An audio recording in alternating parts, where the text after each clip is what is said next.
Nathan Shafer from Shafer Heating and Cooling is joining me here on Checker Pro Radio. He's our heating and cooling expert on the show today. Nathan, how are you?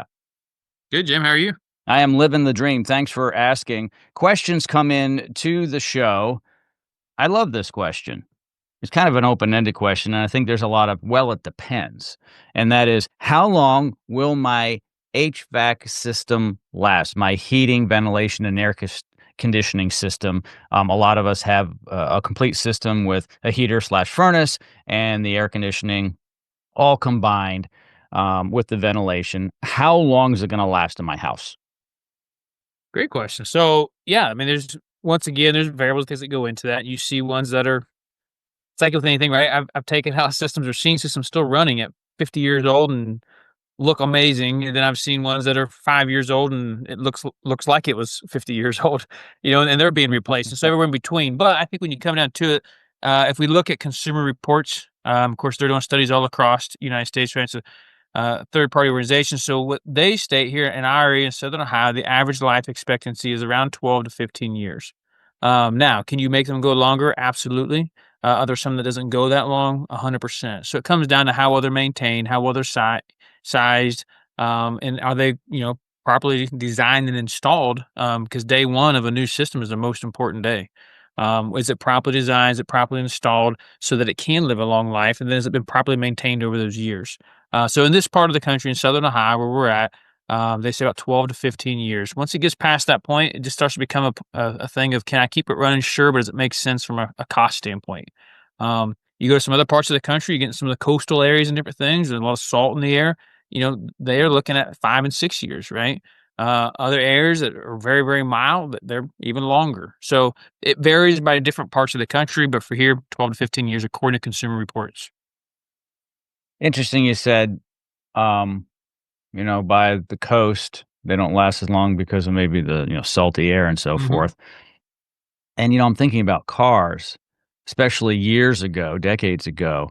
Um, they they would rust out a lot in colder climates where there was salt on the roads and sand and a lot of Mhm. slush and ice and snow.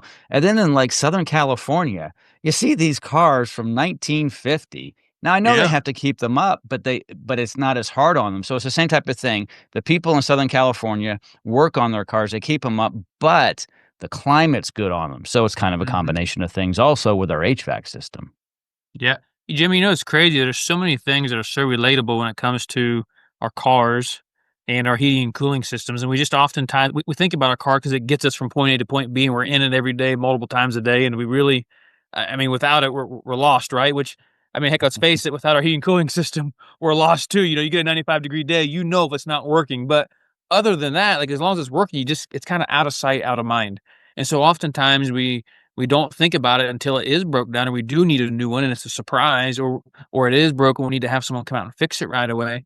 But there's so many things that are so relatable when we think about like the miles per gallon and our vehicle and taking care of it, maintaining it, cleaning it, waxing different things.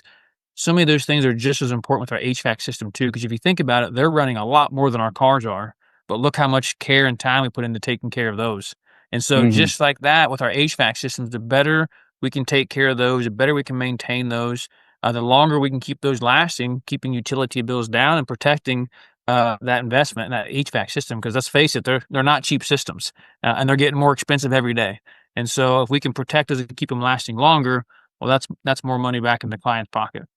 Sure, and when you and your team, your technicians go out to your clients' homes and do regular maintenance, there probably shouldn't be a surprise to those clients because I know that your Hmm. technicians are going to say, "Hey, look, your system is 3 years old. It's great.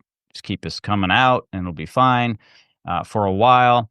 We'll let you know when there's issues." And then one that's 20 years old, it's on life support, ma'am, and we'll do whatever we can. But here are some recommendations for a newer, more efficient system that's going to be reliable, peace of mind, better sleep at night. Yeah, 100%.